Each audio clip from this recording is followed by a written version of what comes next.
नमस्कार, स्वागत है आपका सत्यहिंदी.com पर। मैं हूं नीलू व्यास और एक बार आपके साथ फिर से जुड़ रही हूं आपकी पसंदीदा कार्यक्रम आज का एजेंडा को लेकर, जहां पर मैं लेकर आती हूं आपके लिए दिन भर की 3 बड़ी खबरों का विश्लेषण। और इसके पहले कि प्रोग्राम शुरू करूं, आपको याद दिलाना चाहती हूं कि गूगल प्ले स्टोर से अगर आपने सत्य हिंदी के ऐप को डाउनलोड नहीं किया है तो जरूर कर लीजिएगा। अब चलिए आपको बताती हूं आज की मेरी स्टोरी लिस्ट। पहली स्टोरी है किस तरीके से न्यूज ब्रॉडकास्टिंग एसोसिएशन ने इंडियन ब्रॉडकास्टिंग फेडरेशन से ये कहा है कि जब से ये जो कथित व्हाट्सएप चैट लीक का मामला सामने आया है रिपब्लिक टीवी के संपादक अर्नब गोस्वामी और बार के पूर्व सीईओ पार्थोदास गुप्ता के बीच में, तो अब एनबीए ने ये मांग की है इंडियन ब्रॉडकास्टिंग फेडरेशन से कि रिपब्लिक टीवी की प्राथमिक सदस्यता को निलंबित किया जाए। क्या कुछ कहा है एनबीए ने, उसके बारे में आपको बताऊंगी। हमारी दूसरी खबर है सुशांत सिंह राजपूत की मौत के मामले में मुंबई हाईकोर्ट ने यानी कि बॉम्बे हाईकोर्ट ने रिपब्लिक टीवी और टाइम्स नाउ पर एक कड़ी टिप्पणी की है। मीडिया की गाइडलाइंस को लेकर किस तरीके की कवरेज होनी चाहिए, ये तमाम सवाल आज अपने फैसले में बॉम्बे हाईकोर्ट ने खड़े किए हैं। तीसरी खबर है कि क्या किसानों को डराने के लिए अब नेशनल इन्वेस्टिगेशन एजेंसी जारी कर रहा है समन। और ये समन अभी तक आपने देखा था कि आड़तियों और किसानों को किए जा रहे थे, और अब उसमें कुछ और लोग शामिल हो गए जैसे सामाजिक कार्यकर्ता, व्यापारी, पत्रकार, लेखक। इनके डिटेल्स भी आपको बताऊंगी। तो चलिए शुरुआत करते हैं हमारी आज की पहली खबर से।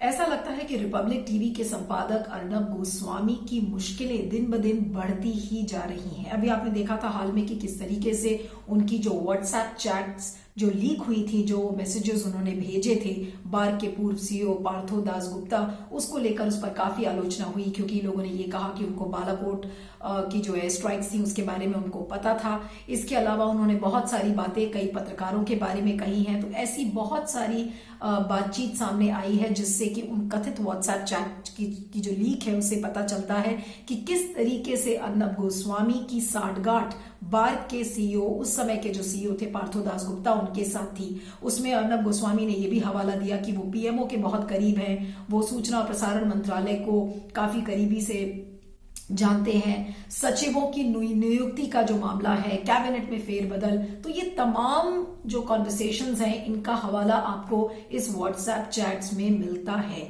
जिससे कि ये पता चलता है कि किस तरीके से एक साठगांठ के तहत रिपब्लिक टीवी की जो टीआरपी थी उसको मैनिपुलेट किया गया है। अब आज क्या हुआ है, न्यूज ब्रॉडकास्टर्स एसोसिएशन जो कि एक इंडस्ट्री बॉडी है पूरी सारे टीवी, देश के सारे टीवी चैनल्स की, तो एनबीए ने आज एक स्टेटमेंट रिलीज किया है और उसमें एनबीए ने कहा है और डिमांड किया है इंडियन ब्रॉडकास्टिंग फेडरेशन जो कि एक अम्ब्रेला बॉडी है टीवी ऑर्गेनाइजेशंस की, टीवी चैनल्स की, तो एनबीए ने आईबीएफ से डिमांड किया है कि रिपब्लिक टीवी की प्राथमिक सदस्यता को निलंबित किया जाए। जिस तरीके से जो व्हाट्सएप चैट्स लीक हुई हैं और जिस तरीके का की जो साठगांठ नजर आ रही है, तो उससे ये पता चलता है कि जानबूझकर अर्नब गोस्वामी ने पैसा देकर बार को अपनी रेटिंग्स को बढ़ाया और बाकी टीवी चैनल्स की जो रेटिंग थी उनको गिराया गया है। और एनबीए ने बिल्कुल अपने स्टेटमेंट में ये कहा है कि वो बिल्कुल स्तब्ध हैं इस बात से कि उन्होंने जो व्हाट्सएप जो मैसेजेस उसमें जो बातें सारी सामने आ रही कि किस तरीके से अर्नब गोस्वामी और पार्थोदास गुप्ता का कोल्यूजन दिखता है, उसका कि किस तरीके से मैनिपुलेट की गई है टीआरपी कि ज्यादा व्यूअर्स रिपब्लिक टीवी देखे। तो ये सारी एक बहुत ही चिंताजनक विषय है जिसके बारे में न्यूज ब्रॉडकास्टर्स एसोसिएशन ने आईबीएफ यानी कि इंडियन ब्रॉडकास्टिंग फेडरेशन को लिखा है। साथ में एनबीए का ये भी कहना है कि बार को भी उन्होंने कहा है कि जब तक ये टीआरपी की चोरी का जो पूरा मामला है जब तक कोर्ट में पेंडिंग है, तब तक किसी भी टीवी चैनल की टीआरपी रिलीज नहीं होनी चाहिए। अब आपको बता दें कि टीआरपी चोरी का जो ये पूरा मामला था ये 2020 के अक्टूबर के महीने में आया था। लेकिन अगर टीआरपी की चोरी की बात करें, इसमें दो इश्यूज हैं। एक तो व्हाट्सएप चैट्स जो लीक हुई हैं उस पर आपत्ति जताई है न्यूज ब्रॉडकास्टर्स एसोसिएशन ने, और दूसरा जो टीआरपी की चोरी का पूरा मामला है वो फिर से एक बार सुर्खियों में आ गया। अक्टूबर के महीने में जो दिल्ली के जो पुलिस चीफ है परमवीर सिंह, उन्होंने इस बात को उजागर किया था कि किस तरीके से रिपब्लिक टीवी अपनी टीआरपीज को मैनिपुलेट कर रहा है, पैसे देकर और लोगों को लुभाकर, उनके पीपल मीटर्स को मैनिपुलेट करके, कि वो सारी रेटिंग्स रिपब्लिक टीवी के और आर भारत के फेवर में ही आए। तो ये पूरा मामला अक्टूबर में सामने आया था। लेकिन अगर हम टीआरपी की चोरी की बात करते हैं तो ये मामला नया नहीं है। 2002 में, 2001 और 2002 में उस समय दूरदर्शन के डीजी थे SY कुरैशी, जो कि पूर्व इलेक्शन कमिश्नर भी रह चुके हैं। उन्होंने कहा था कि ये मामला उस समय से उन्होंने इस चीज को रेज किया। फिर टैम यानी कि टेलीविजन ऑडियंस मीटर्स, जो टैम जो इनकी रेटिंग एजेंसी थी टैम और इन टैम, उसके खिलाफ एनडीटीवी ने एक केस भी किया और ये पूरा मामला संसद में जाकर 2008 में ये उजागर हुआ। यानी कि टैम की जब रेजीम थी तो टैम की रेजीम में भी टीआरपी की चोरी का पूरा मामला सामने आया था।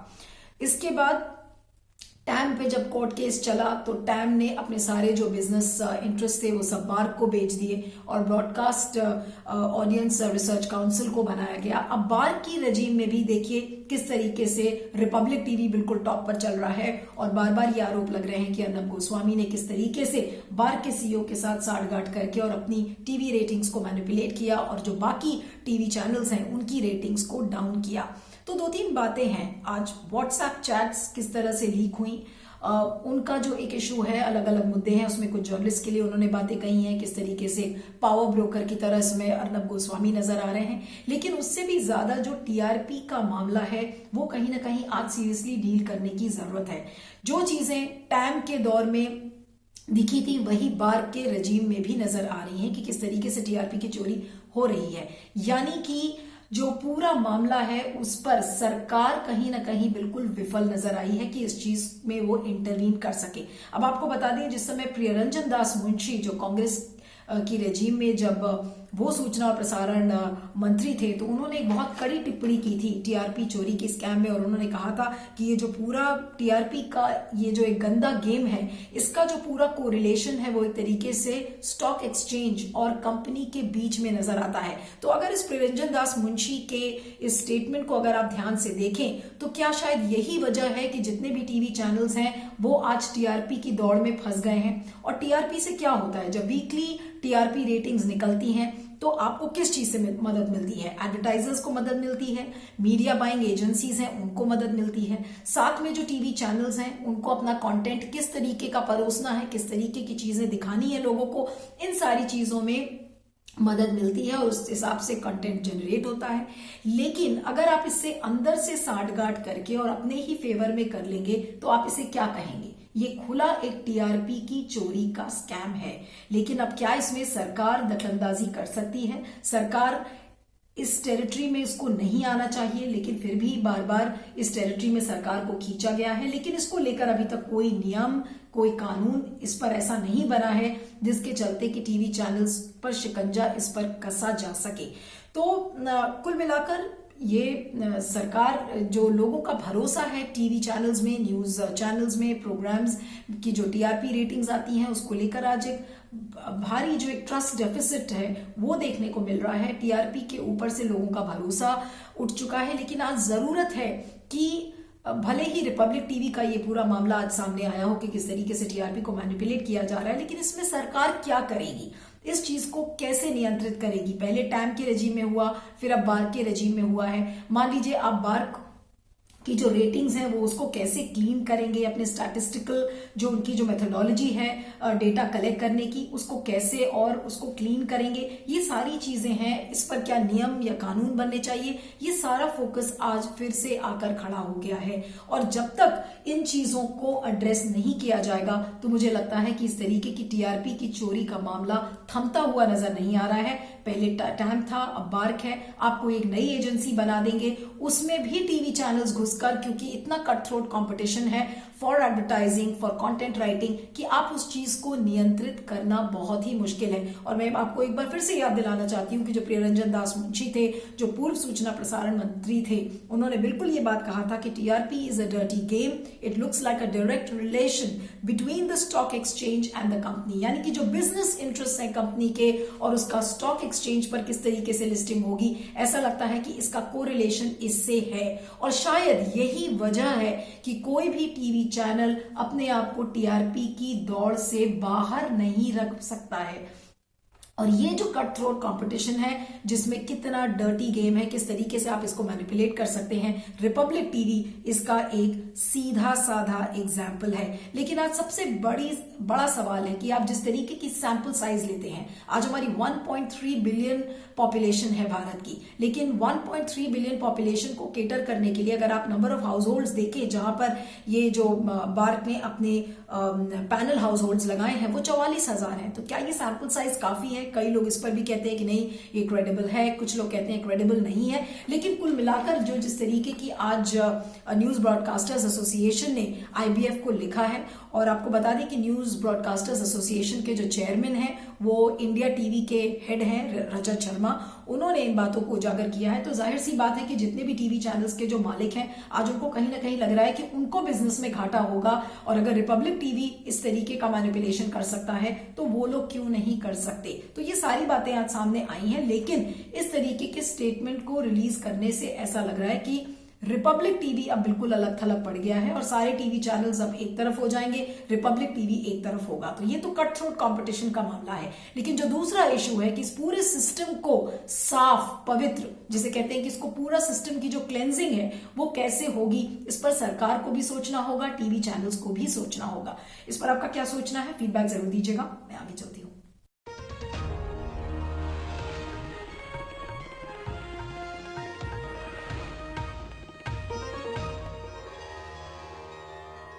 हम अक्सर ये सवाल उठाते हैं कि टीवी चैनल्स जिस तरीके के डिबेट्स करते हैं, जिस तरीके के इंटरव्यूज करते हैं, जिस तरीके के प्रोग्राम्स न्यूज चैनल्स दिखाते हैं, उस पर कई बार बड़े सवाल खड़े होते हैं। और ऐसा ही एक मामला हमारे सामने आया था जून के महीने में 2020 में 14 जून को, जिस दिन बॉलीवुड एक्टर सुशांत सिंह राजपूत की मौत हुई थी। ऐसा कहा जा रहा था कि उन्होंने सुसाइड किया है, लेकिन कई टीवी चैनल्स ने यह आरोप लगाना शुरू किया कि नहीं, ये उनका मर्डर था।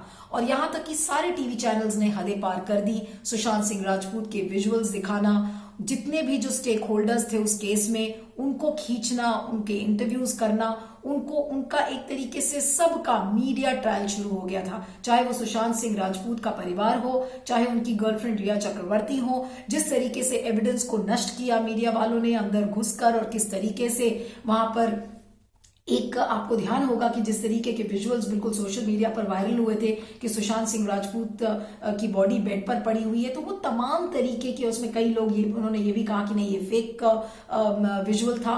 तो जिस तरीके का ट्रायल मीडिया ने किया है उसको लेकर बॉम्बे हाई कोर्ट की एक कड़ी टिप्पणी आई है, और खासकर 2 टीवी चैनल्स का मेंशन किया है, एक रिपब्लिक टीवी और टाइम्स नाउ। ये 2 ऐसे चैनल्स थे जिन्होंने एक तरीके से एक विशेष कैंपेन चलाया हुआ था सुशांत सिंह राजपूत की मौत को मर्डर दिखाने के लाइन में। उन्होंने कहा कि नहीं, ये सुसाइड नहीं, ये आत्महत्या नहीं, बल्कि ये एक हत्या का मामला था, जिसकी वजह से उन्होंने लोगों से इंटरव्यूज करने शुरू किए। और जिस तरीके का मीडिया शुरू हुआ, ऐसा लग रहा था कि मीडिया ही जज बन गया है, ज्यूरी बन गया है, प्रोसिक्यूटर बन गया है और इन्वेस्टिगेटर भी बन गया है। तो इसी चीज को लेकर बॉम्बे हाई कोर्ट ने एक टिप्पणी की है। हालांकि बॉम्बे हाई कोर्ट में आपको ये बता दें कि बहुत सारी PILs फाइल हुई थी सुशांत सिंह राजपूत के केस में, जिसमें कि जो पूर्व पुलिस अधिकारी हैं, एनजीओ हैं, एक्टिविस्ट हैं, उन्होंने कहा था, कोर्ट से गुहार लगाई थी PIL फाइल करके कि जिस तरीके का मीडिया रिपोर्टिंग सामने आ रही है सुशांत सिंह राजपूत के केस को लेकर, तो कोर्ट को कोई ना कोई कड़ी टिप्पणी या कड़ा ऑर्डर देना चाहिए। इस ऑर्डर को पहले कोर्ट ने रिजर्व किया था, अब करीब 251 पेज का फैसला बॉम्बे हाई कोर्ट ने सुनाया है। हालांकि सवाल रिपब्लिक टीवी और टाइम्स नाउ पे खड़े किए गए हैं, लेकिन इस ऑर्डर से, इस फैसले से बाकी टीवी चैनल्स को अब शायद आगे के लिए सबक जरूर मिलेगा। अब आइए आपको बताते हैं कि क्या कुछ कहा है बॉम्बे हाई कोर्ट ने इस फैसले में। सबसे पहले तो आपको बता दें कि कोर्ट ने जो 251 पेज का जो इनका पूरा वर्डिक्ट था, पूरा फैसला था, उसमें कोर्ट ने ये कहा है कि जिस तरीके की रिपोर्टिंग दिखाई गई थी टाइम्स नाउ और रिपब्लिक टीवी पर, ऐसा लग रहा था कि मीडिया खुद ही जज बन गया है, खुद ही आरोप लगा रहा है, खुद ही जांच भी कर रहा है।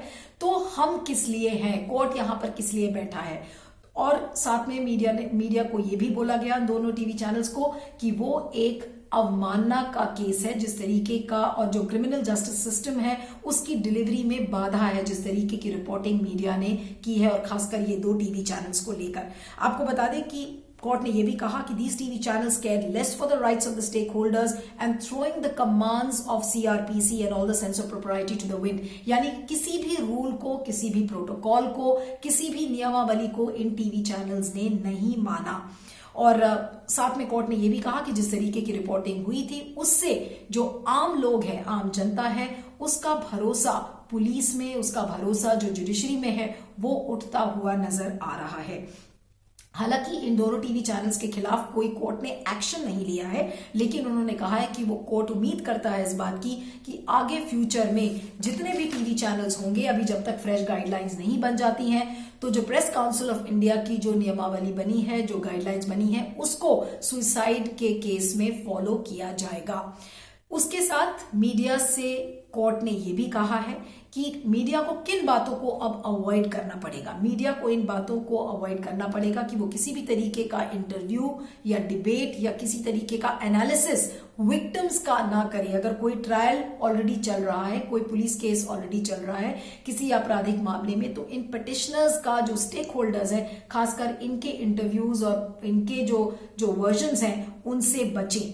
और साथ में ये भी कहा है कि जो टीवी चैनल्स हैं, अगर कोई पेंडिंग केस होता है और अगर आप उस केस में अगर जो इन्वेस्टिगेशन अगर चल रहा है, तो वो पुलिस केस अगर इस तरीके से मीडिया ट्रायल करता है, तो वो प्रोग्राम कोड जो कि टीवी रेगुलेशन एक्ट के तहत आता है, ये उसका भी उल्लंघन है। तो कहीं ना कहीं एक नियमावली, एक गाइडलाइन कोर्ट ने देने की कोशिश किया है टीवी चैनल्स को, ताकि आगे जो ये गलती सुशांत सिंह राजपूत के कवरेज के केस में हुई थी, वो आगे ये गलती ना हो। और साथ में ये भी कहा है कि जो ministry of information and broadcasting है, उस पर भी कड़ी टिप्पणी करते हुए बॉम्बे हाई कोर्ट ने कहा है कि आज इंफॉर्मेशन एंड ब्रॉडकास्टिंग मिनिस्ट्री भी कटघरे में खड़ी हुई है, क्योंकि उसने एक बार भी किसी टीवी चैनल पर सवाल नहीं खड़े किए, किसी की अकाउंटेबिलिटी सेट नहीं की कि किस तरीके से नियमों का उल्लंघन हो रहा है। और साथ में कोर्ट ने तारीफ भी किया कि वो मीडिया के कामकाज पर सवाल नहीं उठा रहे हैं, क्योंकि मीडिया ने, जैसे प्रियदर्शनी मट्टू का मामला था, जैसे लाल का मामला था, नीतीश कटारा के मामले में मीडिया की हेल्प की वजह से ही, मीडिया की मदद से ही इन केस में लोगों को न्याय मिल पाया है, इनके परिवारों को न्याय मिल पाया है। तो कोर्ट ने सीधा साधा ये कहा है कि वो मुंबई पुलिस को किसी तरीके का कोर्ट सर्टिफिकेट नहीं दे रहा है और ना ही मीडिया को वैलिडेट करने की कोशिश कर रहा है, लेकिन एक तरीके से टीवी चैनल्स को चेतावनी दे रही है ये कोर्ट, बॉम्बे हाई कोर्ट चेतावनी दे रहा है कि आगे के केसेस में इस तरीके का मीडिया ट्रायल टीवी चैनलों को खासकर इससे बचना चाहिए। जिस तरीके का प्रोग्राम्स करते हैं टीवी चैनल्स, उस तरीके के इंटरव्यूज और जो मन घड़ंत कहानियां, लोगों के मुंह, लोगों से डायरेक्टली पूछना कि किसको अरेस्ट करना चाहिए, तो इन तमाम चीजों का उल्लेख इस 251 पेज के वर्डिक्ट में है। लेकिन आपने देखा है कि कई बार टीवी चैनल्स, कोर्ट की जब कोई टिप्पणी आती है तो कुछ दिनों तक टीवी चैनल्स ठंडे पड़े रहते हैं, लेकिन फिर से टीआरपी की दौड़ ऐसी होती है, स्टिफ कंपटीशन, जो कट थ्रोट कंपटीशन होता है, उसके चलते टीवी चैनल्स फिर से उसी तरीके की रिपोर्टिंग करने लगते हैं। लेकिन इस टिप्पणी के बाद, बॉम्बे हाई कोर्ट की इस कड़ी टिप्पणी के बाद, अब देखना यह होगा कि टीवी चैनल्स क्या वाकई में इन चीजों को मानते हैं या नहीं मानते, क्योंकि पास्ट में भी हमने देखा है, इसके पहले भी, कि कई बार कई गाइडलाइंस आई थी। टीवी चैनल्स बात करते हैं कि वो सेल्फ रेगुलेशन करेंगे, लेकिन सेल्फ रेगुलेशन की जो लक्ष्मण रेखा है वो अक्सर उसको लांघ जाते हैं। और आपको बता दें कि जो न्यूज ब्रॉडकास्टर स्टैंडर्ड्स अथॉरिटी है, अभी उन्होंने कुछ टीवी चैनल्स पर नोटिस भी जारी किए थे, उन पर फाइनेंशियल पेनल्टी भी डाली थी, लेकिन वो सारी चीजें नाकाफी होती हैं। अभी हाल में हमने देखा था कि सुदर्शन टीवी ने जब यूपीएससी जिहाद नाम का एक कार्यक्रम किया था, तो उसको लेकर भी कड़ी टिप्पणी कोर्ट से आई थी कि इस तरीके के प्रोग्राम को, कंटेंट को लेकर नहीं करना चाहिए। लेकिन टीवी चैनल्स इस तरीके का सबक क्यों नहीं ले पाते? कोर्ट ने कई बार ऐसे केसेस में टिप्पणी की है, लेकिन फिर भी आपने देखा है कि टीवी चैनल्स ऐसी गलती को बार बार दोहराते हैं, क्योंकि उनका जो बिजनेस इंटरेस्ट होता है, जो कट थ्रोट कंपटीशन है, टीआरपी की दौड़, एडवर्टाइजिंग की होड़, वो चीज उनको मजबूर कर देती है। ऐसा लगता है कि इन सारी नियमावली धरी की धरी रह जाती हैं और टीवी चैनल्स बार बार उस गलती को दोहराते हैं। तो क्या बॉम्बे हाईकोर्ट की जो ये टिप्पणी है, क्या टीवी चैनल्स अब इससे सबक लेंगे? मेरा ये मानना है कि चाहे जितनी भी चेतावनी दे दी जाए, टीवी चैनल्स की जो मजबूरी है उस चीज को जो अंदर से जब तक वो ठीक नहीं की जाएगी, अंदरूनी तरीके से अगर सरकार इसको एड्रेस नहीं करेगी, तब तक ये गलतियां बार बार दोहराई जाती रहेंगी। लेकिन अब देखना यह है कि बॉम्बे हाईकोर्ट की ये जो टिप्पणी है ये कितनी फॉलो करते हैं टीवी चैनल्स, यही देखने वाली बात होगी। इस पर आपका क्या सोचना है? फीडबैक जरूर दीजिएगा। मैं आगे चलती हूँ।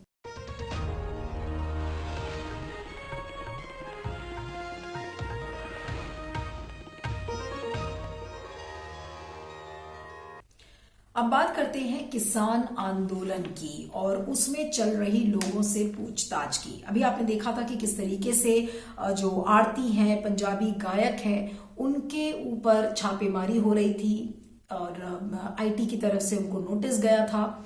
लेकिन अब ये जो छापेमारी है, या आप कह लीजिए कि समन जो भेजे जा रहे हैं, ये अब जो केंद्रीय जांच एजेंसीज हैं वो लेखकों, पत्रकारों, व्यापारियों और सामाजिक कार्यकर्ताओं तक पहुंच गए हैं। अब आपको ध्यान दिलाना चाहती हूं कि 15 दिसंबर 2020 को एक एफआईआर दर्ज की गई थी सिख फॉर जस्टिस, यानी कि जो खालिस्तानी समर्थक प्रतिबंधित एक ऑर्गेनाइजेशन है, उसके खिलाफ एफआईआर दर्ज की गई थी कि वो जो एनजीओज के थ्रू वो पैसा यहाँ पर भारत में भेज रहे हैं और उसको भारत की सरकार के खिलाफ प्रोपेगेंडा फैलाने में मदद की जा रही है। तो इसको लेकर हमने देखा था पहले ईडी और आईटी की छापेमारी हुई, अब नेशनल इन्वेस्टिगेशन एजेंसी इसमें कूद पड़ी है और उसने कई लोगों से पूछताछ करने की कोशिश की है। अब सोमवार को इसमें 5 लोगों से, कई लोगों से इसमें एनआईए ने पूछताछ की थी। अब आपको एक एक करके इन लोगों के प्रोफाइल बताती हूं कि ये कौन लोग हैं, उससे आपको पता चलेगा कि ऐसा लगता है कि अब किसानों को, जो पूरा ये किसान आंदोलन चल रहा है, इस किसान आंदोलन पर ब्रेक लगाने के लिए सरकार अब केंद्रीय जांच एजेंसीज को इस्तेमाल कर रही है। अब आइए आपको एक एक करके बताते हैं कि किनको किनको ये समन गया है। पहला जो समन गया है वो है सिख अलगाववादी जरनैल सिंह भिंडरवाले के भतीजे और अकाल तख्त के पूर्व जथेदार जसबीर सिंह रोड, इनको समन भेजा गया है। और ये जसबीर सिंह रोड 2 दिसंबर से सिंघू बॉर्डर पर काफी सक्रिय हैं। तो पहला ये मामला है। दूसरा है जलंधर के एक लेखक हैं बलविंदर पाल सिंह, वो अक्सर किसानों और दलित सिखों पर लिखते हुए आए हैं और सरकार की नीतियों पर सवाल खड़े करते हुए आए हैं, और इनको, बलविंदर पाल सिंह को भी ये समन गया है। इनसे भी एनआईए पूछताछ कर रही है। तीसरा मामला है अमृतसर के एक पत्रकार हैं जसवीर सिंह मुक्तसर, और एक और तजिंदर सिंह है, उनके टीवी न्यूज चैनल का एक वीडियो एडिटर है जिसका नाम है मोनू सिंह, उसको भी समन भेजा गया है। तो आप सोच रहे होंगे कि एक वीडियो एडिटर जो कि बेचारा एक वीडियो एडिटिंग करता है वीडियोस की, उसको समन क्यों भेज रहा है एनआईए?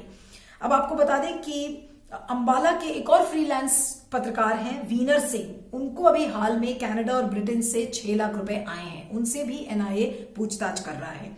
उधर होशियारपुर के एक नोबलजीत सिंह है और करनैल सिंह, जो कि एक संगठन है जिसका नाम है आवाज़े कौम, उसके साथ जुड़े हुए हैं, उनको भी एनआईए ने समन किया है। अब आप देखते जाइएगा कि इस तरीके के लोगों को एनआईए समन कर रहा है। तो आखिर ये क्या है? क्या आप किसानों को डराना चाहते हैं, थ्रेटन करना चाह रहे हैं कि इस तरीके की आपसे पूछताछ होती रहेगी अगर आप इस किसान आंदोलन को खत्म नहीं करेंगे? एक और जो मामला सामने आया है समन का, वो है सिंघू बॉर्डर पर एक लंगर चला रहे एक व्यक्ति के खिलाफ, जिनका नाम है परमजीत सिंह अकाली, और उनके साथ एक और हैं महानुभव जिनका नाम है प्रदीप सिंह, उनको समन भेजा गया है। और ये लोग बिस्किट्स, पानी और भिंडर वाले की जो टी शर्ट्स हैं उनको बांटते हुए सिंघू बॉर्डर पर नजर आए थे, तो उनको भी एनआईए ने समन भेजा है। अब आपको बता दें कि जो गृह मंत्रालय के जो सोर्सेज हैं, यानी कि सूत्रों के हवाले से ये पता चला है कि उनके जो ऑफिसर्स हैं उन्होंने कहा है कि ये जितने भी लोग हैं जिनसे कि एनआईए पूछताछ कर रहा है, इनको हाल में ही विदेशों से काफी पैसा मिला है और जो केंद्रीय जांच एजेंसीज हैं और गृह मंत्रालय है उसका पूरा हक बनता है कि इस बात को पूछे कि ये जो पैसा विदेशों से आ रहा है ये किस काम में इस्तेमाल किया जा रहा है और ये जो पूरा प्रोपेगेंडा है ये सरकार के खिलाफ फैलाया जा रहा है क्या इन लोगों के द्वारा। तो इन सारी चीजों को वैलिडेट किया है कहीं ना कहीं गृह मंत्रालय ने। लेकिन आज सवाल ये उठता है कि अभी बातचीत से कोई बात नहीं बनी है, अदालत के हस्तक्षेप के बाद भी कोई बात नहीं बनी, यानी कि संसद फेल, सियासत फेल, अदालत फेल। तो अब जो हथकंडा बचता है केंद्र सरकार के पास वो है केंद्रीय जांच एजेंसीज का, चाहे वो ईडी हो, चाहे आईटी हो, चाहे एनआईए हो। अब एनआईए काफी सक्रिय हो गया है और जिन लोगों के आपको मैंने नाम सारे बताए हैं किस तरीके से इन लोगों से अब ये पूछताछ चल रही है। तो ये जो पूछताछ है इसके क्या मायने हैं? क्या आप किसानों के ऊपर एक मानसिक दबाव बना रहे हैं, एक साइकोलॉजिकल प्रेशर बना रहे हैं ताकि ये आंदोलन को छोड़ दें? किसानों का ये कहना है कि वो आंदोलन तब तक जारी रखेंगे जब तक केंद्र सरकार इस बात के लिए नहीं मान जाती कि जो तीनों कृषि कानून हैं उन्हें खारिज किया जाए, उन्हें रिपील किया जाए। और बार बार किसानों की ये डिमांड रही है कि आप एक स्पेशल पार्लियामेंट सेशन बुलाएं और इन तीनों कृषि कानून को निरस्त करें। और जो एमएसपी की जो गारंटी बिल है उसकी भी बात किसान ने कही है। अब किसान अपने आंदोलन को तेज कर रहे हैं। 26 जनवरी को ट्रैक्टर और जो ट्रैक्टर रैली निकालने की बात हो रही है, किसानों ने कहा है कि वो एक शांतिपूर्वक ढंग से रिपब्लिक डे की परेड को में बिना विघ्न डाले वो अपनी एक मार्च निकालेंगे। लेकिन ऐसा लग रहा है कि बातचीत अब बिल्कुल विफल हो चुकी है। न सरकार के पास कोई इस बात का जवाब है और न किसानों को ही दूर दूर तक कोई अपनी इस समस्या का हल नजर आता दिख रहा है। लेकिन कुल मिलाकर आज 54 दिन से ज्यादा हो चुके हैं इस किसान आंदोलन को। 26 नवंबर को ये किसान आंदोलन शुरू हुआ था और देखिए किस तरीके के उतार चढ़ाव इस आंदोलन ने देखे हैं। पहले आंदोलन 10 राउंड्स बातचीत के हो चुके हैं, लेकिन बातचीत जहां से शुरू हुई थी अभी ऐसा लग रहा है कि वो एक कंप्लीट जीरो है, बिल्कुल एक सिफर में बातचीत हुई। सुप्रीम कोर्ट का हस्तक्षेप किया, सुप्रीम कोर्ट को ढाल बनाने की कोशिश की केंद्र सरकार ने, लेकिन उसका भी कोई नतीजा नहीं निकला। आज सुप्रीम कोर्ट ने यह भी कहा कि कल ये बातें सामने आई थी कि जो समिति का गठन सुप्रीम कोर्ट ने किया था तो उसके कुछ सदस्यों ने ये कहा कि नहीं वो किसानों के हित में बात करेंगे। उसकी निष्पक्षता को लेकर बार बार सवाल खड़े हो रहे थे। तो आज सवाल ये उठता है कि किसानों की इस समस्या का समाधान क्या निकलेगा या नहीं निकलेगा। अब तो ऐसा लग रहा है कि सरकार ये मानकर बैठ चुकी है कि अब इन किसानों को इनके हाल पर छोड़ दो। केंद्र सरकार अपनी जिद पर अड़ी हुई है कि वो ये तीनों कृषि कानून बिल्कुल भी निलंबित नहीं करेंगे, क्योंकि सुप्रीम कोर्ट ने इस पर स्टे लगा दी है। कृषि मंत्री नरेंद्र सिंह तोमर ने इस बात को अभी 2-3 दिन पहले कहा ही था कि अगर सुप्रीम कोर्ट ने इस पर होल्ड लगा दिया है, स्टे लगा दिया है, तो अब इन तीनों कृषि कानून को रिपील करने का कोई मतलब नहीं है। यानी कि सरकार बिल्कुल अब ये मन बनाकर बैठ चुकी है कि ये तीनों कृषि कानून को वो बिल्कुल भी रिपील नहीं करेगी। इसलिए ये जो आंदोलन चल रहा है इसको चलने देते हैं, अपने आप ही किसान थक हार जाएंगे, तो हो सकता है कि ये आंदोलन वापस ले ले। तो सरकार अगर ऐसा सोच रही है तो हो सकता है कि ये सरकार की भूल हो, क्योंकि किसानों ने कह दिया है कि ये 2024 तक यहां पर बैठने के लिए तैयार है। तो अब देखना ये होगा कि किसकी जो स्ट्रैटेजी है वो पहले असर लाती है। क्या किसान इस पर कुछ अपने आप को फ्लेक्सिबल करते हैं या सरकार अपनी थोड़ा लचीलापन दिखाती है। लेकिन फिलहाल एक गतिरोध ऑलरेडी बना हुआ है और किसानों की समस्या को समाधान करने में सब ही फेल नजर आ रहे हैं। जो पूरा सिस्टम है एक तरीके से उसने इस सिस्टम ने किसानों को फेल कर दिया है। आज की एजेंडा की 3 स्टोरीज में इतना ही। आप मुझे ट्विटर पर फॉलो कर सकते हैं, मेरा ट्विटर हैंडल है @neelu317। और चलते चलते आपको याद दिलाना चाहती हूं कि अगर गूगल प्ले स्टोर से आपने सत्य हिंदी के ऐप को डाउनलोड नहीं किया है तो जरूर कर लीजिएगा। बने रहिएगा सत्य हिंदी पर। Thank you so much. सत्य हिंदी का ऐप डाउनलोड करें गूगल प्ले स्टोर पर।